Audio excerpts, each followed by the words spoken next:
Aujourd'hui, nous allons parler d'amour au sens de la relation amoureuse. C'est logique de parler d'amour car c'est une préoccupation essentielle de la vie de l'être humain. Alors je dis préoccupation intentionnellement, parce que souvent, au lieu d'être l'émotion agréable, apaisante, énergisante, libératrice qu'elle devrait être, la relation amoureuse devient une préoccupation. Donc vous le comprenez par les mots que je viens de citer, l'amour possède des capacités d'épanouissement indéniables. Mais à une condition, c'est que la relation amoureuse soit vécue dans un climat de vraie proximité que l'on appellera intimité. L'intimité reflète, à mon avis, une relation sincère, sans tabou, ni secret, ni doute. Comment une relation amoureuse pourrait-elle s'épanouir et épanouir chacun des individus du couple dans le mensonge, le doute ou la méfiance? Jacques Salomé précise que la relation amoureuse a des chances d'être épanouissante si elle est basée sur 3 conditions. D'abord, le lien créé ne doit pas être gêné par un lien précédent encore actif. Ensuite, si elle concerne des personnes autonomes à tous les sens du terme. Et enfin, s'il y a une projection commune vers l'avenir. Cette formulation est intéressante car elle explique pourquoi beaucoup de couples n'arrivent jamais à mettre en œuvre une vraie intimité. Il me semble évident que certains couples débutent une relation sans être libres du passé et que cette relation ne sera jamais libérée. Il me paraît également évident que le couple doit établir sa construction sur une vraie envie de partage et de lien. Chacun dans le couple doit se sentir libre et lié en même temps à l'autre. Chacun doit pouvoir s'épanouir à son rythme, à sa manière, celle qui lui ressemble. Et le couple doit permettre de rassurer et de dynamiser chacun pour aller dans la direction qui lui convient.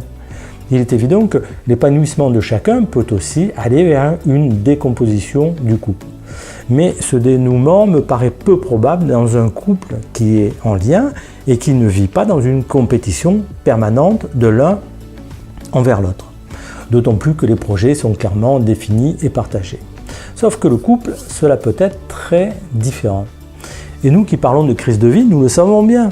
Le couple peut se construire sur un malentendu. Il peut se mettre en place par hasard, par faiblesse, par ennui, par manque de décision. Et donc il peut exister et durer alors qu'il y a confusion sur la nature de la relation, sur les attentes de l'un envers l'autre et sur les projets communs. Il y a également le poids du passé. Il a impacté chacun dans sa capacité émotionnelle amoureuse. Et cela peut constituer un frein à l'accomplissement de soi, tant au niveau affectif que dans d'autres domaines. Et puis, les conditionnements familiaux, culturels, sociaux, qui contribuent à construire une vision préformatée du couple et de ce qui doit vivre.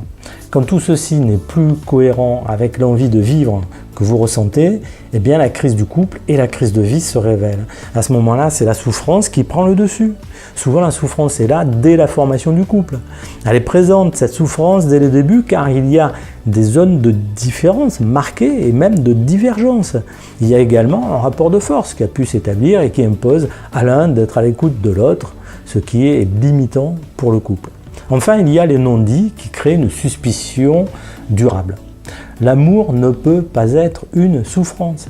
Vous ne pouvez pas vivre jour après jour en ressentant une souffrance permanente liée à la relation à l'autre. D'ailleurs, qu'elle soit amoureuse, affective ou autre, cette relation.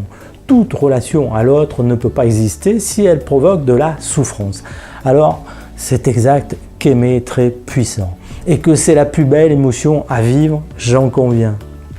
Je conviens également que penser à l'autre tout le temps est un déroulement logique de la relation amoureuse. Et cette relation peut être durable. Il me semble possible qu'un amour puisse durer longtemps, même si les couples divorcent de plus en plus.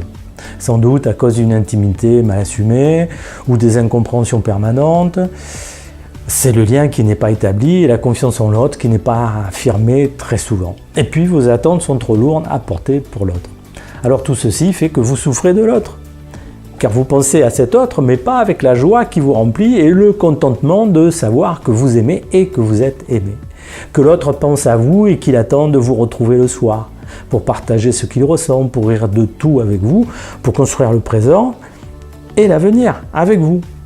Oui, c'est très beau cette sensation d'aimer. Sauf que si vous pensez souffrance, que vous vivez souffrance et que vous avez l'impression de ne pas vivre votre vie, que vous avez l'impression de ne pas recevoir ce que vous attendez, que vous avez l'impression de ne pas être capable de donner ce que l'autre espère, eh bien, vous laissez toute la place à la souffrance. La crise de vie va vous aider à y voir clair et peut-être à poser de nouvelles bases à votre couple pour qu'il s'accomplisse, ou bien à vous séparer du couple qui vous fait souffrir. Ça, c'est un cheminement que vous ferez seul, même si vous êtes accompagné. Mais retenez bien que l'amour ne peut pas être une souffrance.